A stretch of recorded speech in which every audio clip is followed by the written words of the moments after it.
Bismillahirrahmanirrahim. Assalamualaikum warahmatullahi wabarakatuh. Waalaikumsalam warahmatullahi wabarakatuh. Sobat Fajar, kita kembali lagi dalam serial diskusi moderasi beragama, kerjasama antara Fajar Online dengan Balai Penelitian dan Pengembangan Kementerian Agama Makassar atau biasa disingkat dengan BLAM. Kali ini kami menghadirkan salah seorang peneliti ahli utama, yaitu Profesor Dr. Haji Muhammad Hamdar Ar-Ra'iyah, MAG. Beliau punya satu penelitian yang sangat menarik tentang toleransi umat beragama di Kabupaten Sopeng, terutama soal etnis Tionghoa yang mu'alaf.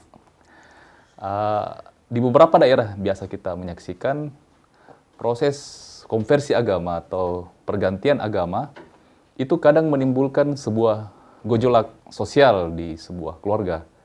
Tapi ini tidak terjadi di Sopeng. Dan kita akan gali lebih dalam kenapa hal ini bisa terjadi di Sopeng berdasarkan dari hasil penelitian dari Prof. Hamdar. Baik, Assalamualaikum Prof. Waalaikumsalam warahmatullahi wabarakatuh. Bagaimana kabar Tak? Alhamdulillahirabbil alamin. Iya. Jadi saya kira Prof, hari ini kita akan banyak mengulas soal toleransi beragama dalam tinjauan kasus di Sopeng ini. Yeah. Konversi agama seorang Tionghoa menjadi Muslim dari kepercayaannya yang dulu, tapi tidak menimbulkan gejolak apapun. Nah, bisa mungkin Prof menceritakan seperti apa proses dari penelitian Prof yang satu ini? Ya, terima kasih. Jadi, topik pembicaraan kita mu'alaf Tionghoa di Watan Sopeng, Yeah. dan kaitannya dengan toleransi umat beragama. Yeah. Toleransi itu adalah salah satu aspek dari moderasi beragama. Yeah.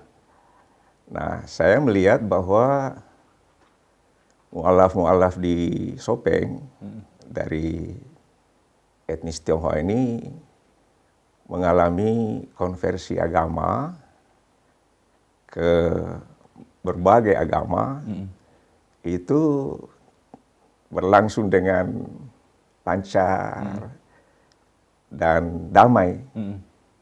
Tidak ada pihak yang merasa keberatan atau memberikan penilaian yang negatif terhadap konversi itu.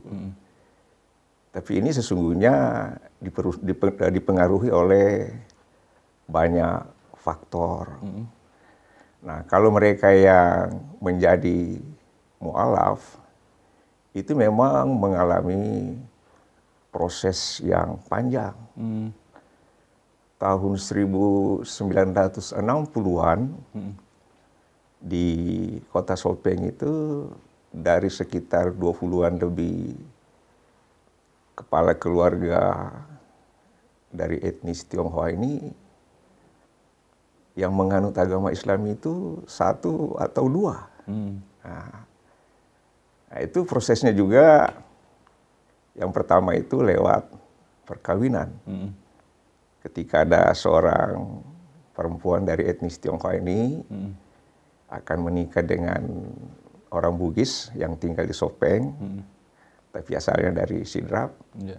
Dia dengan sukarela memeluk agama Islam. Yeah.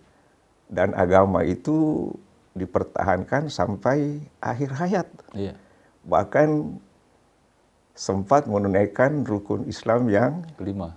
Oh, sempat berhaji, Prof. Iya, sempat menunaikan ibadah haji. Nah, begitu juga yang lain ketika konversi agama, ada 2 sebenarnya itu yang menonjol.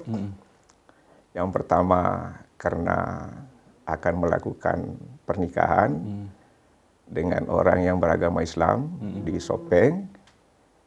Dan yang kedua, setelah mempelajari agama Islam ini terkait dengan ajarannya. Dan juga mempelajari agama Islam di sini tentu dikaitkan juga dengan pengalaman mereka tinggal di Sopen untuk waktu yang lama.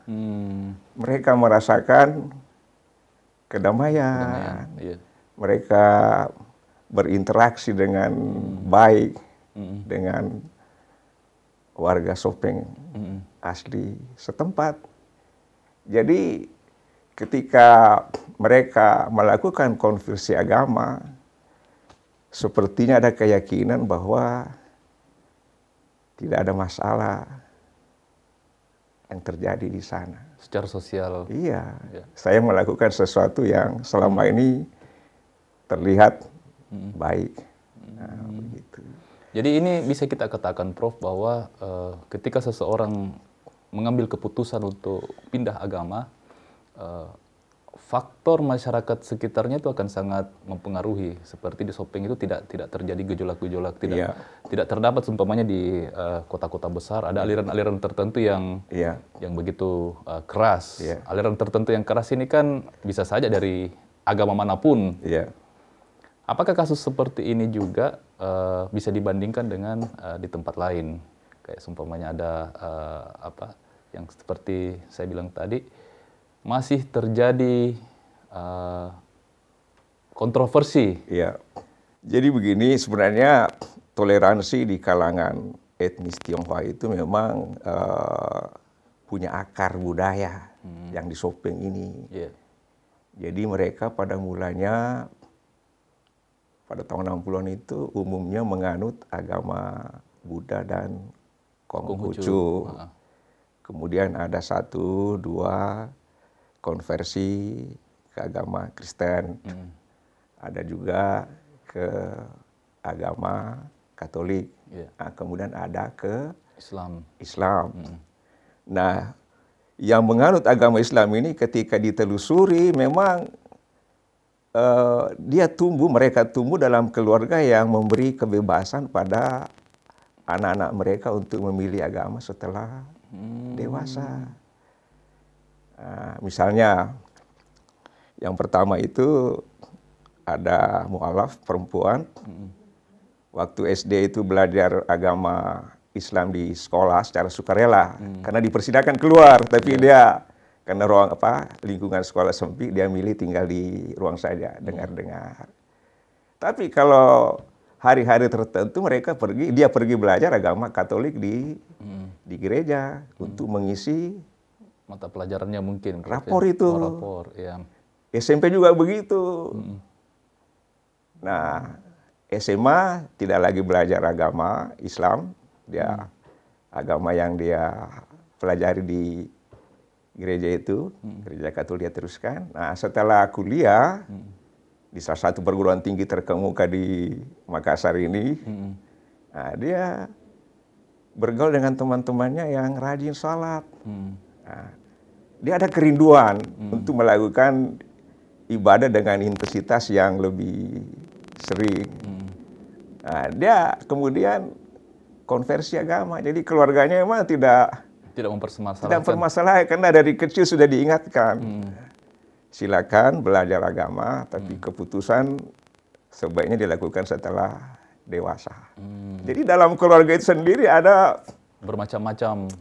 Ya, ada sikap toleran. Oh, ada sikap toleran. Bayangkan satu keluarga ada yang 4 agama.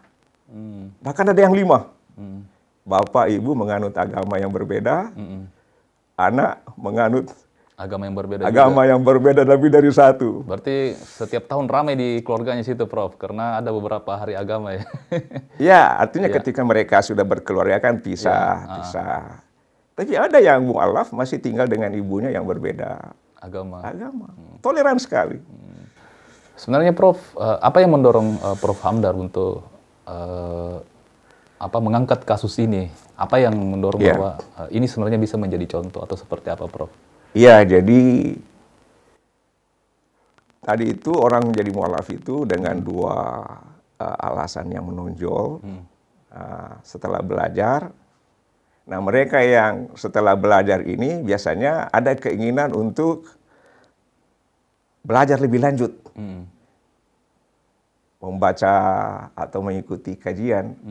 Tapi mereka yang terdorong sebelum menikah menjadi mu'alaf. Nah ini yang harus dibangkitkan semangatnya ini untuk belajar ini. Nah kalau tidak diperhatikan, boleh jadi dia tidak mendalami agamanya untuk waktu yang lama, sebab tidak ada yang peduli. Sementara dia sendiri, mu'alaf Tionghoa itu pagi sampai sore malam itu di toko. Melayani pembeli, jadi waktu untuk belajar ini sangat terbatas perhatian itu. Maka harus ada pihak yang menaruh perhatian secara proaktif untuk memberikan sentuhan-sentuhan keagamaan itu.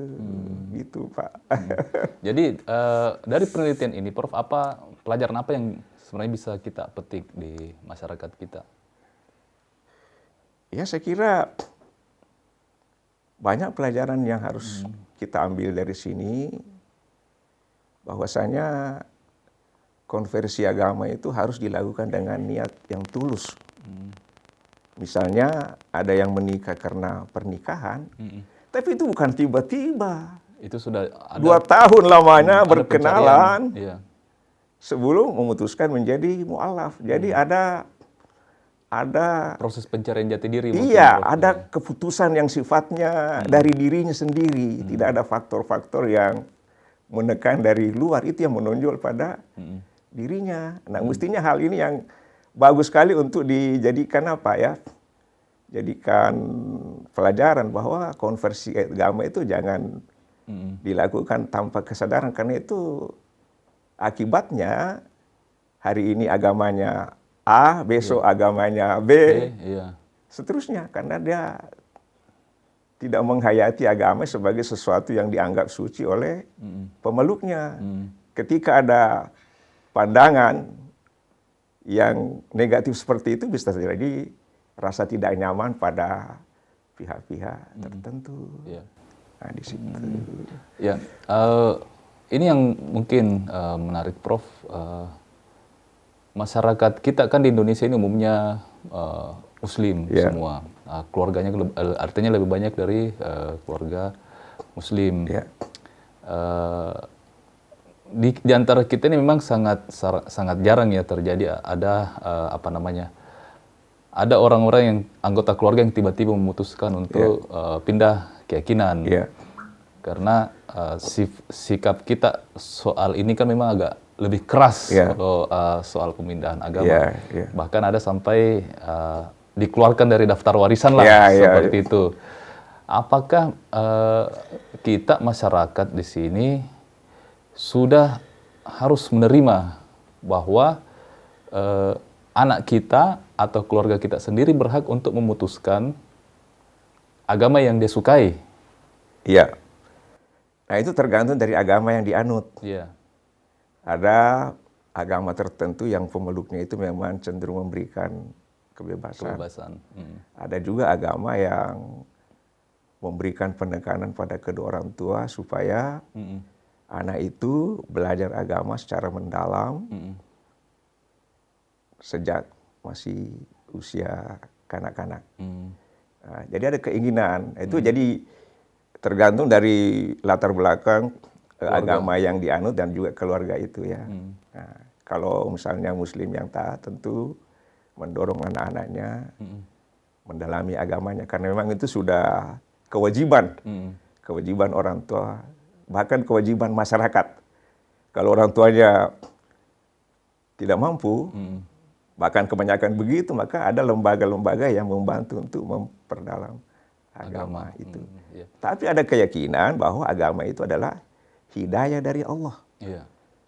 Tugas seorang Muslim itu menjaga hidayah yang diberikan kepadanya. Bahwa kemudian ada perkembangan yang tidak diinginkan, mungkin ada hal-hal yang tidak bagus dalam mengelolanya ini ya, mengelola hidayah ini. Artinya seperti ini Prof, toleransi ini kan bisa kita terima ketika dia mencakup sebuah entitas sosial. Toleransi harus ada untuk menciptakan kedamaian pada komunitas yang begitu besar. Tapi kalau kita bawa toleransi ini ke dalam skop yang lebih kecil, seumpamanya ke keluarga, Apakah toleransi di sini menemukan maknanya atau tidak? Kira-kira seperti itu, Prof. Saya memberikan kebebasan kepada anak saya untuk memeluk agama lain. Ya. Apakah ini hal yang pantas dilakukan ataukah tidak? Ataukah ada penilaian yang lain, Prof? Dalam hal toleransi ini harus ditempatkan di mana? Ya. Kalau saya itu bergantung pada pemahaman agama orang tua. Kalau di kalangan Muslim, mendalami banyak tentang agamanya, dia memberi perhatian yang besar agar supaya anaknya menjadi anak-anak yang saleh. Bahkan dalam agama Islam didorong supaya penguatan itu dilakukan sejak kecil. Tapi agama mengingatkan bahwa tugas orang tua memberikan bimbingan itu. Bahwa kemudian ada anak yang tidak berbuat seperti apa yang diharapkan orang tuanya, tentu di luar kontrol dari orang tua. Itu. Tapi pengalaman agama yang berbeda dari masing-masing orang dalam satu keluarga itu tentu menyikapi hal ini, kebebasan ini tentu berbeda-beda. Apa yang terjadi ketika masyarakat Tionghoa ini memeluk agama Islam dan bagaimana penyambutan orang-orang Sopeng yang tinggal di sekitarnya? Itu sambutan orang-orang Islam di Sopeng itu terhadap mualaf dari etnis Tionghoa ini itu besar sekali. Kita lihat misalnya kalau orang mau naik haji kan, itu pemberangkatannya ramai, penjemputannya ramai. Dan mualaf Tionghoa yang masuk Islam ini dipanggilkan itu tokoh agama perempuan untuk mendampingi dia, mempersiapkan. Jadi bukan hanya dia yang gembira, tapi orang Islam di Sopeng itu turut merasa bergembira bagaimana membantu mualaf ini untuk menunaikan ibadah haji dengan baik, persiapan mental, persiapan bekal-bekal yang lain. Jadi ada antusiasme masyarakat sekitarnya ketika menerima bahwa etnis Tionghoa, orang Tionghoa ini telah memeluk agama Islam, kayak seperti itu, Prof. Yang kita dengar ini bahwa dia dinikahkan dengan seorang bangsawan Sopeng. Dan ini artinya kan kalau dalam secara aturan kerajaan mungkin menyalahi bahwa hanya bangsawan yang menikahi bangsawan. Jadi ada hasil penelitian, peneliti asing di Sopeng itu memberikan penjelasan bahwa di kalangan bangsawan itu ada kecenderungan untuk memilih jodoh untuk anak-anaknya dari orang-orang yang juga memiliki status sosial yang tinggi. Nah, misalnya diperhatikan silsilahnya ini anaknya siapa ini. Nah, itu. Yang kedua, kalau orang Arab kemudian dilamar oleh orang Sopeng, bangsawan itu bisa juga karena dia memiliki penghargaan yang tinggi. Nah, hal yang semacam ini dengan melihat perkawinan yang terjadi di Sopeng, ada yang menikah, yang di kemudian hari diketahui suaminya itu punya jabatan yang tinggi. Ada yang menyandang sebagai aparatur dari namanya itu bisa diketahui bahwa ini dari keturunan bangsa, tapi memilih menikah dengan itu suatu bentuk penghargaan yang menurut saya sangat tinggi. Tentu hal ini tidak bisa berlaku umum juga. Tentu masih ada pihak-pihak tertentu yang masih berpikir untuk melakukan hal yang sama. Tapi setidaknya yang terjadi di Sopeng ini patutlah dicontoh oleh masyarakat yang lain. Bagaimana ketika ada ada orang yang memutuskan untuk berpindah agama dan kita memberikan dukungan di situ. Apapun keputusan agamanya, seperti itu mungkin, Prof, intinya. Jadi mualaf-mualaf di Sopeng itu tentu membawa background budayanya. dan semua tidak menunjukkan ketaatan seperti yang dimiliki orang yang memang dari lahir Islam. Tapi setidaknya ada penguatan. Misalnya saya ketemu mu'alaf, dia bilang, saya sudah 10 tahun ini puasa 1 bulan itu penuh. Tidak ada yang saya tinggalkan 1 hari pun, sudah 10 tahun terakhir. Mengapa bisa itu? Katanya awalnya memang berat. Tapi karena dari pihak istri memberikan dorongan, kemudian teman-teman saya juga bergaul ini, semuanya pada memberi kekuatan, sama-sama puasa. Dan saya juga sudah merasakan manfaat dari menjalankan ibadah puasa, maka 10 tahun terakhir ini saya menjalankan ibadah puasa tidak pernah bolong. Begitu. Jadi begitu model-model sambutannya itu, artinya secara tidak langsung ya. Jadi di Sopeng itu ada ulama yang ahli agama Islam, menulis tafsir Al-Quran dalam bahasa Bugis itu 30 juz. Dan beliau itu orang yang sangat santun, mengajarkan agama ini. Beliau punya harisma yang tinggi. Itu ulama abad ke berapa kira-kira, Prof? Baru meninggal tahun 2006 kemarin. Oh, sudah menulis Al-Quran deh. Tafsir Al-Quran 30 juz.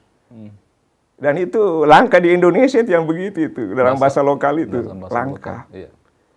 Nah itu kemudian menjadi panutan beragama di Sopeng, sehingga masyarakat itu cenderung mengamalkan agama dengan santun, penuh toleransi pada yang berbeda mazhab, apalagi penganut agama lain. Nah mungkin penerapan agama di Sopeng yang kelihatan sejuk itu yang kemudian menjadi kebiasaan diamalkan dengan baik oleh masyarakat. Diamalkan. Dan itu dilihat orang lain oleh mu'alaf ini. Dan itu menjadi satu penilaian. Jadi ada kesesuaian antara ajaran yang rahmatan lil alamin dengan praktik yang ada di masyarakat itu. Oke. Begitu. Ya. Baik, Sobat Fajar, saya kira sangat menarik diskusi kita dengan Prof. Hamdar yang mengangkat tema soal mu'alaf di Tionghoa dan bagaimana dia bisa menjalankan agama barunya dengan sangat damai. Itu karena masyarakat Sopeng sudah punya semacam keyakinan bahwa ketika ada orang yang baru memeluk agama Islam, mereka akan mendukungnya sepenuhnya. Seperti itu, Prof. Bahkan kalau perlu dalam proses pernikahan dan proses ibadah-ibadah yang lain itu juga didukung. Saya kira ini juga harus dilakukan oleh seluruh masyarakat kita. Tidak memberikan penilaian yang negatif ketika ada yang memutuskan untuk pindah ke kepercayaan agama lain. Karena itu adalah sepenuhnya pilihan masing-masing pihak. Sampai di sini dulu seri diskusi kita tentang moderasi beragama. Saya Akbar Hamdan dari studio Fajar Online mengucapkan Assalamualaikum warahmatullahi wabarakatuh. Waalaikumsalam warahmatullahi wabarakatuh.